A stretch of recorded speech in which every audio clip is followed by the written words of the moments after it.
Fala aí galera, tranquilo? Em pouco tempo eu fiz 10 mil reais com o YouTube sem aparecer, só seguindo o que o Peter fala aí no curso dele. Se você quer ganhar dinheiro também, é só clicar no primeiro link da descrição.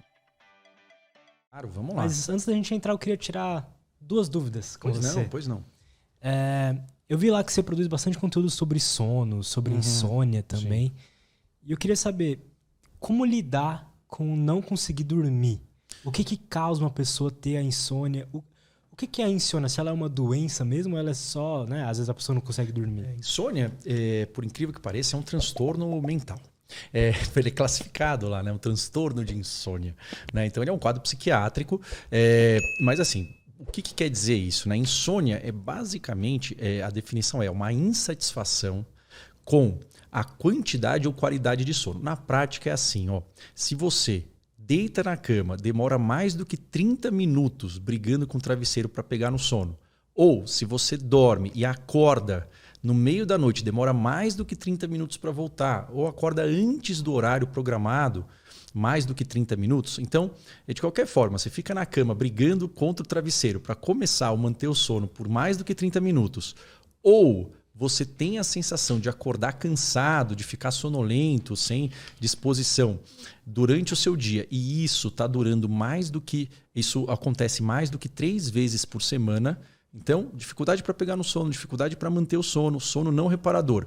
3 ou mais vezes por semana é insônia.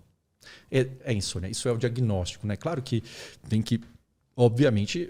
ter outros fatores, né? O diagnóstico, não faça o diagnóstico somente por aqui, mas isso é basicamente o critério diagnóstico de insônia.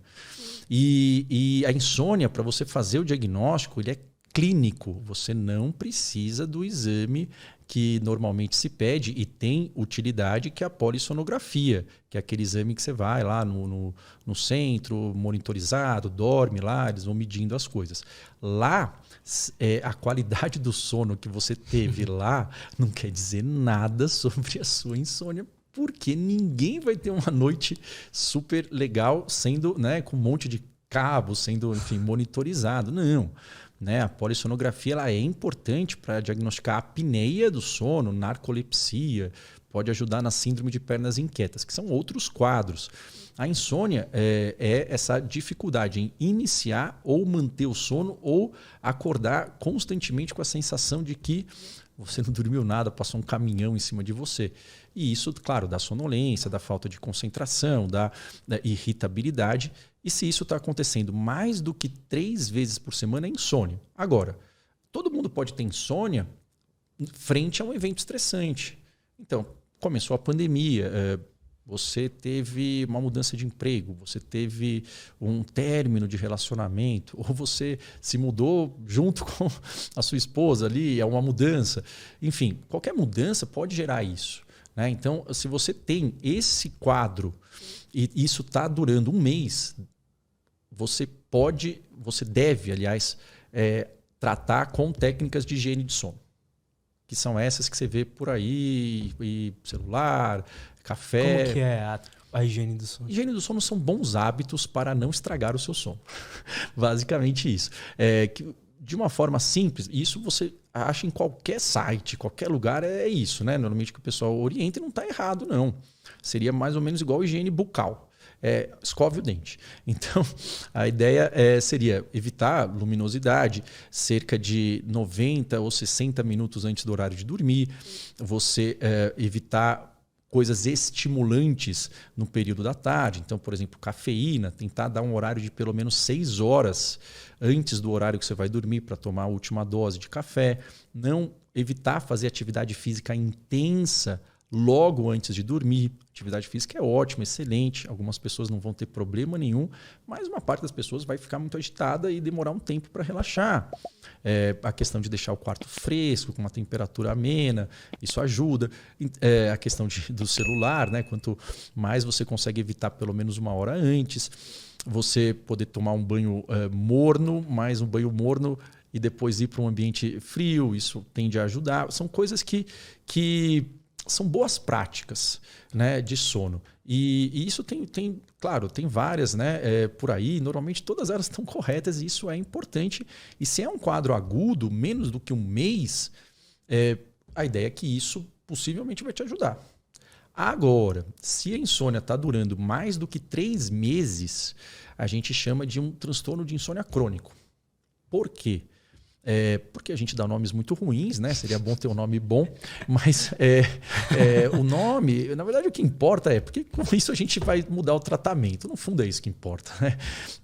Porque aí nesse processo, isso é estudado, basicamente porque é observado, outros mecanismos entram em ação que mantêm você com insônia.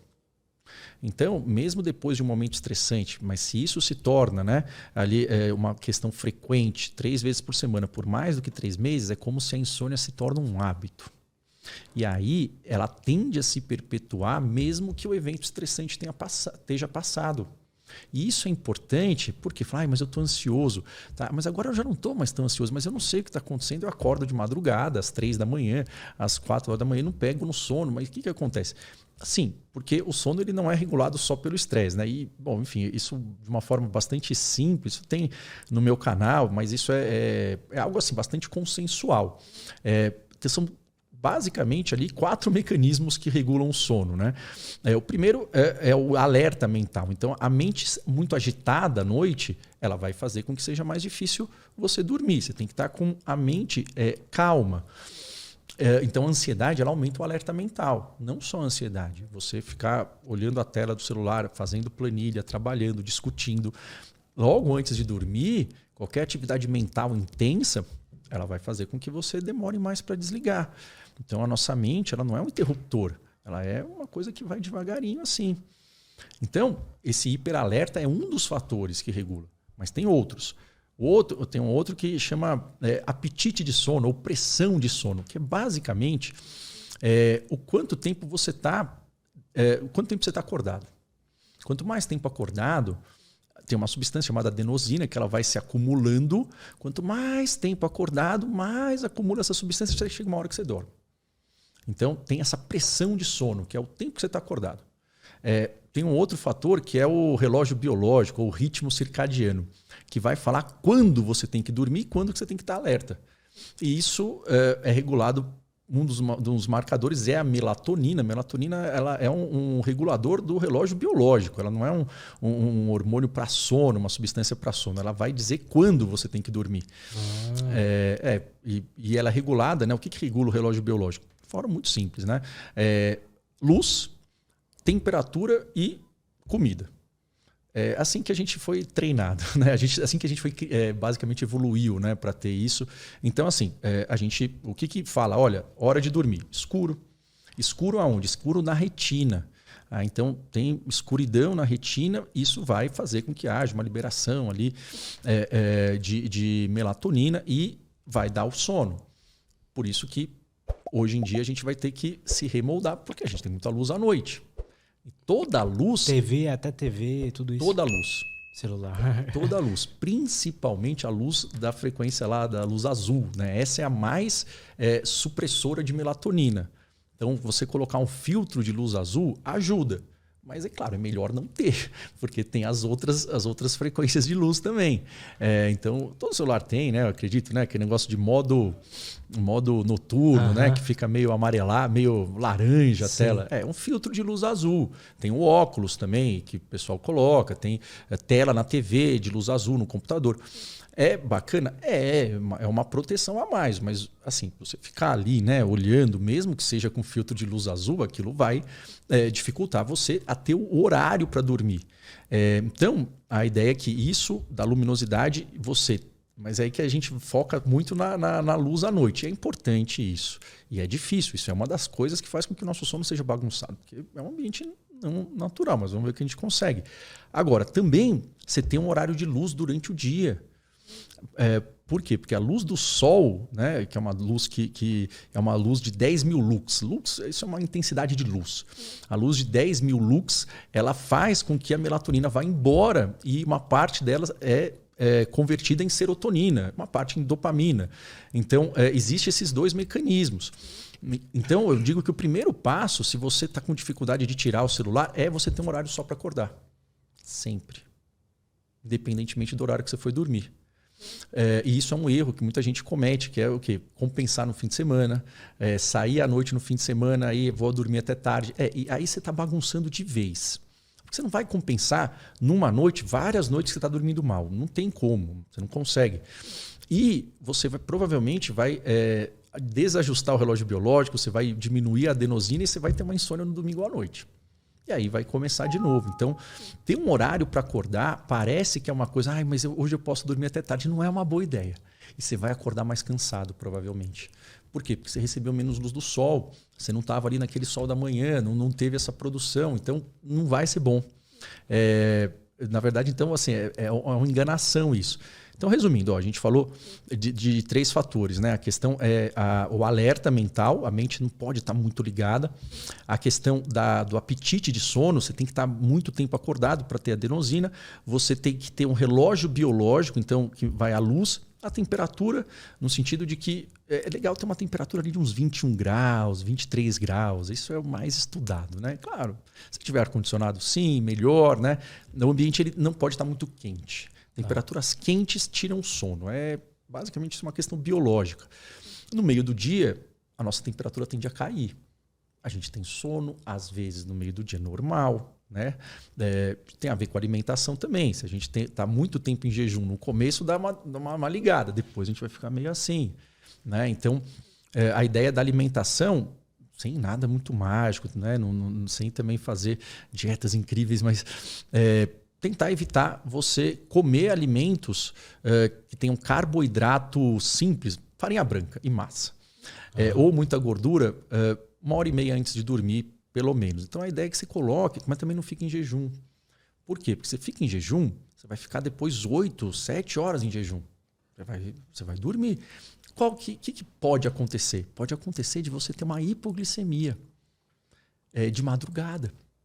E que horas que costuma dar uma hipoglicemia? Quando existe uma alteração na insulina, que é mais ou menos ali umas 3 horas da manhã. E o que causa essa hipoglicemia? Se você está muito tempo em jejum, porque tem um aumento, né? Uma questão fisiológica do cortisol e da insulina, isso todo mundo tem. Então é importante que você tenha, né, um limite de carboidrato ali para que não tenha essa queda. Porque quando tem hipoglicemia, qual é a primeira sensação que você tem quando começa a cair o nível de glicose? Você tem taquicardia, você fica agitado, você vai ficar com sono depois que é muito intenso. Mas no início, deixa o corpo agitado para você ir atrás de comida.